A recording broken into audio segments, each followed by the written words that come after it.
Signore, se vuoi, tu puoi purificarmi. Gesù, Senhor, se quiseres, podes purificar-me. stese la mano, lo toccò, Compadecendo, Jesus estendeu a mão, tocou e disse: sii purificato. Quero, fica purificado. La compassione di Gesù. A compaixão de Quel Jesus. patire con Aquele che lo padecer com avvicinava ad ogni persona leva-o a soffrente. aproximar-se de cada pessoa Gesù atribulada. non si risparmia, anzi Jesus não se si lascia retrai, antes, pelo coinvolgere contrário, nel dolore e nel deixa-se bisogno comover della pelo gente, sofrimento e as necessidades do semplicemente povo, perché egli sa e vuole simplesmente porque ele patire sabe con, e quer perché ha un padecer com, cuore che non si vergogna porque di possui um avere coração que não se compassione. envergonha de ter compaixão. Non poteva più entrare pubblicamente in una città, Ele já não podia ma entrar rimaneva abertamente numa fuori cidade, in luoghi ficava deserti. fora em lugares Questo despovoados. significa che oltre a guarire il Isso leproso, significa que, além de curar o Gesù leproso, ne ha preso su di sé anche Jesus tomou sobre l'emarginazione si também che la a legge di Mosè marginalização imponeva. que impunha a lei de Moisés. Gesù non ha paura del rischio Jesus di não teme o assumere risco la de sofferenza assumir o dell'altro, sofrimento alheio, ma ne paga fino in mas fondo il paga por prezzo. inteiro o seu preço. La compassione porta Gesù ad agire in A compaixão concreto leva al fine di Jesus a agir de forma reintegrare concreta, l'emarginato. a reintegrar o Sono i marginalizado. tre concetti chiave Temos che aqui la os três Chiesa ci propone conceitos-chave oggi nella liturgia della que a parola. Igreja nos propõe na La liturgia da palavra compassione de di hoje. Gesù A di compaixão de fronte Jesus all'emarginazione perante a e la marginalização sua volontà di e a integrazione. sua vontade de integração. Emarginazione. Mosè, Marginalização. trattando giuridicamente la Moisés, ao questione dei tratar leprosi, juridicamente a questão dos chiede che leprosos, vengano allontanati reclama ed que sejam emarginati dalla comunità afastados e per marginalizados il da loro male comunidade, e li enquanto dichiara persistir o mal, impuri. e declara-os impuros. Immaginate quanta sofferenza e Imaginem quanta quanto vergogna sofrimento e quanta doveva vergonha provare un leproso, devia sentir um leproso, fisicamente, fisicamente, socialmente, socialmente, psicologicamente e psicologicamente e spiritualmente. espiritualmente. Egli non è solo vittima della malattia, ma Não é sente apenas di vítima da essere doença, il mas sente que é colpevole, também o culpado, punito per i suoi peccati. punido pelos seus pecados. È un morto É vivente, um morto-vivo, come uno a cui suo padre como se ha o pai lhe sputato tivesse in faccia. cuspido na cara. Inoltre, il leproso Além disso, o suscita leproso paura, disdegno, suscita medo, disgusto, e per desprezo, questo viene abbandonato nojo, dai e por propri isso é abandonado familiari, pelos seus familiares, evitato dalle altre evitado persone, pelas outras pessoas, emarginato dalla società. marginalizado pela Anzi, la sociedade. società stessa Mas lo a própria espelle sociedade e o lo costringe expulsa a vivere in e luoghi obriga a distratti viver em dai lugares disabili, afastados dos lo sãos, esclude. o exclui. E ciò al punto che se un E o individuo modo como sano faz é tal que, si se um fosse indivíduo avvicinato a un leproso, são se aproximasse de um sarebbe leproso, stato severamente seria punito severamente e punido spesso trattato a sua e, com volta da frequência, leproso. tratado, por sua vez, como leproso. È vero, la finalità di tale Verdade, a finalidade normativa dessa era legislação quella di salvare i era salvi, salvar os sãos, proteggere i giusti proteger os e justos per e salvaguardarli da defender de ogni qualquer rischio risco, emarginare il pericolo, marginalizar o perigo, trattando senza pietà il tratando sem contagiato. piedade o contagiado. Così infatti esclamò il sommo De sacerdote fato, assim Caifa, decretou o sumo sacerdote Caifás. è meglio che muoia un solo uomo per Convém il que popolo morra um só homem e pelo non povo perisca la nazione e não intera. pereça a nação inteira. Integrazione. Integração. Gesù rivoluziona o scuote con Jesus forza revoluciona e quella sacode mentalità intensamente aquela chiusa mentalidade nella paura fechada e no medo autolimitata dai pregiudizi. e autolimitada pelos Egli tuttavia preconceitos. non abolisce la legge di Contudo, ele Mosè, não ma la abole a lei de porta a Moisés, mas compimento, leva à perfeição, dichiarando ad esempio declarando, por exemplo, l'inefficacia a controproducente della ineficácia legge dell'aglione, contraproducente da lei dichiarando che do Dio non talião, gradisce declarando que l'osservanza Deus del não gosta sabato da che observância do disprezza sábado, l'uomo e que lo despreza o condanna, homem e o o quando condena, di fronte ou quando perante a mulher pecadora, não a condena.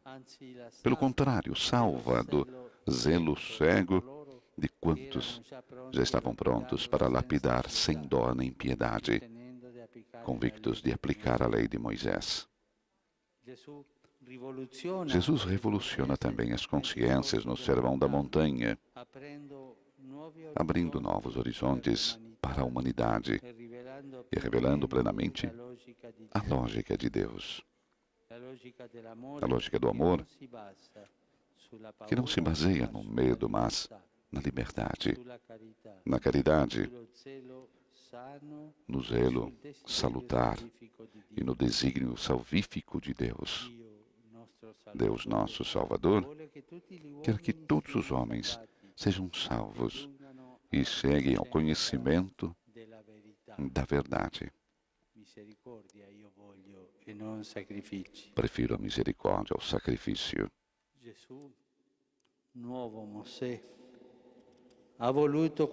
Jesus, novo Moisés, quis curar o leproso, quis tocá-lo, quis reintegrá-lo na comunidade, sem se autolimitar nos preconceitos, sem se adequar à mentalidade dominante do povo, sem se preocupar de modo algum com o contágio. Jesus responde à súplica do leproso sem demora e sem os habituais adiamentos para estudar a situação e todas as eventuais consequências. Para Jesus, o que importa acima de tudo é alcançar e salvar os afastados, curar as feridas dos doentes, reintegrar a todos na família de Deus. E isso deixou alguém escandalizado. Jesus não teme esse tipo de escândalo. Ele não olha as mentes fechadas que se escandalizam, até mesmo por uma cura, que se escandalizam diante de qualquer abertura, qualquer passo que não entre nos seus esquemas mentais e espirituais, qualquer carícia ou ternura que não corresponda aos seus hábitos de pensar e à sua pureza ritualista. Ele quis integrar os marginalizados, salvar aqueles que estão fora do acampamento.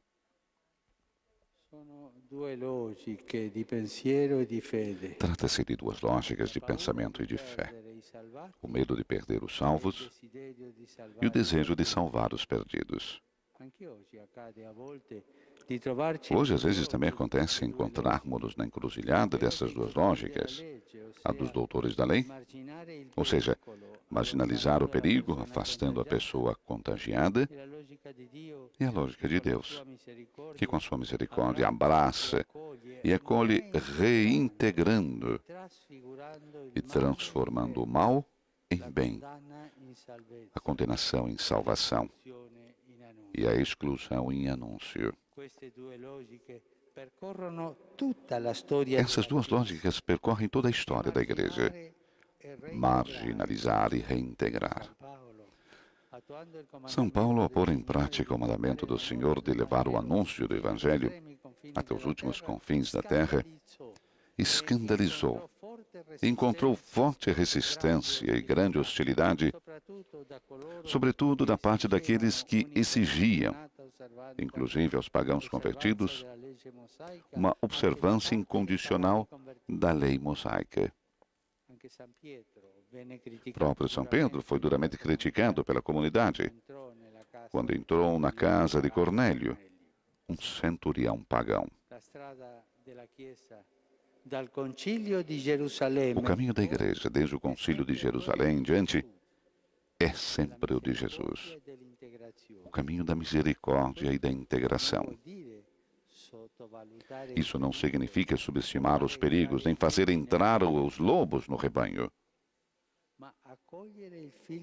mas acolher o filho pródigo arrependido, curar com determinação e coragem as feridas do pecado, arregaçar as mangas em vez de ficar a olhar passivamente o sofrimento do mundo.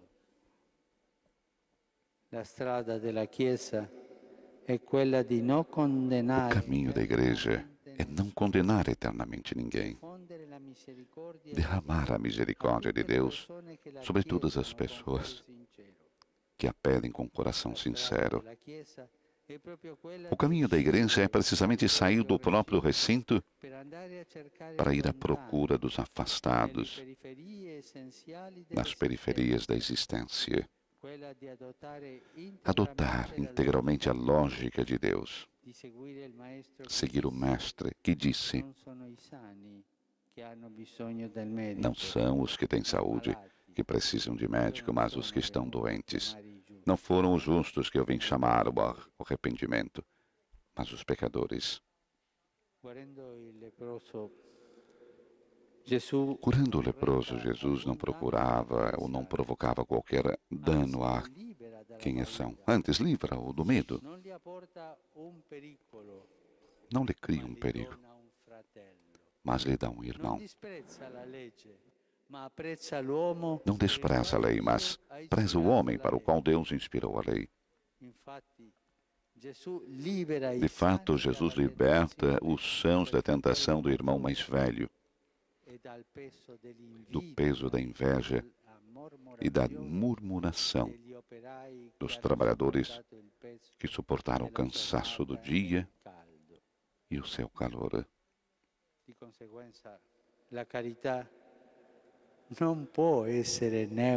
Consequentemente, a caridade não pode ser neutra, indiferente, morna ou esquiva.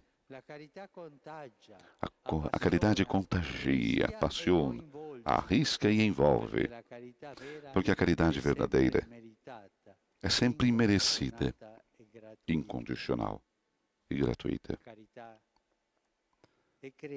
A caridade é criativa, encontrando a linguagem certa para comunicar com todos aqueles que são considerados incuráveis e, portanto, intocáveis. Isso é encontrar a linguagem justa. O contato é a verdadeira linguagem comunicativa. A mesma linguagem afetiva que comunicou a cura ao leproso.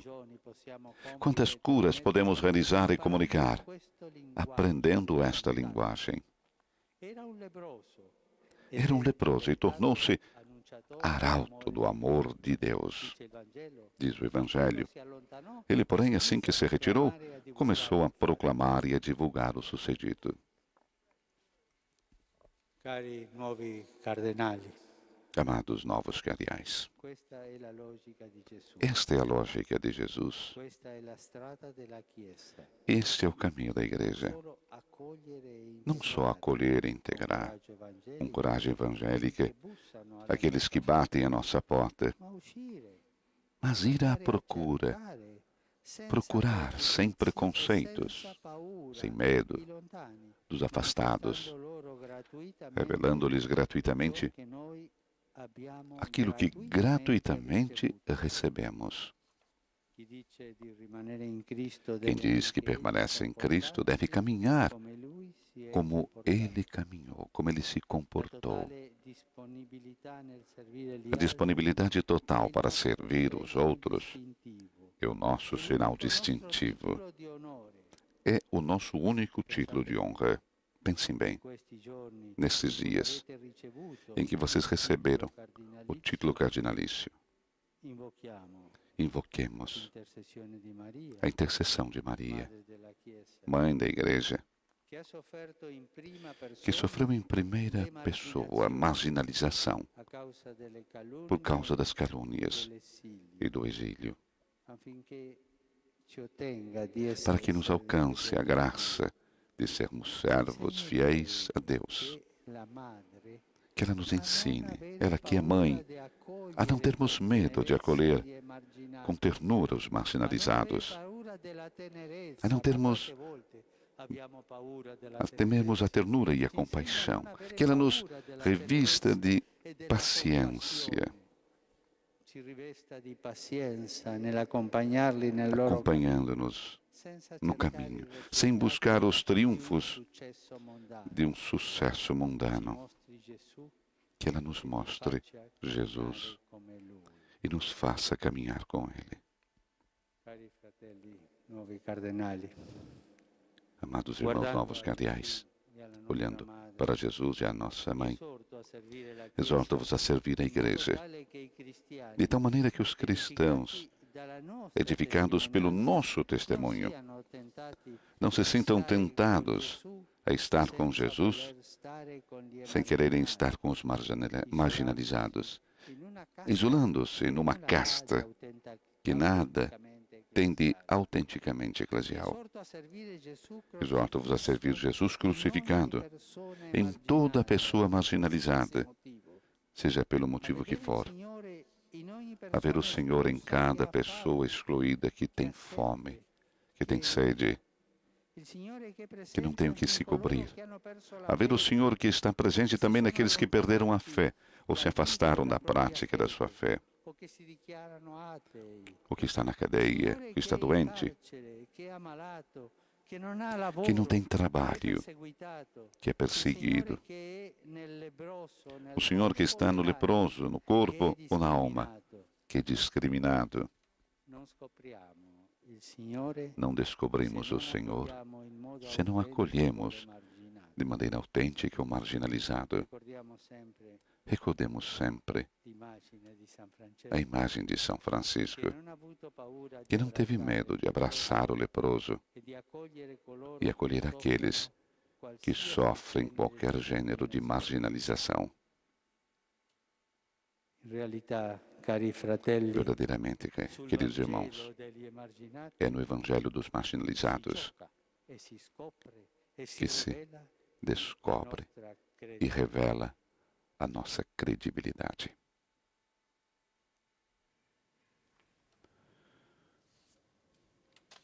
Palavras do Santo Padre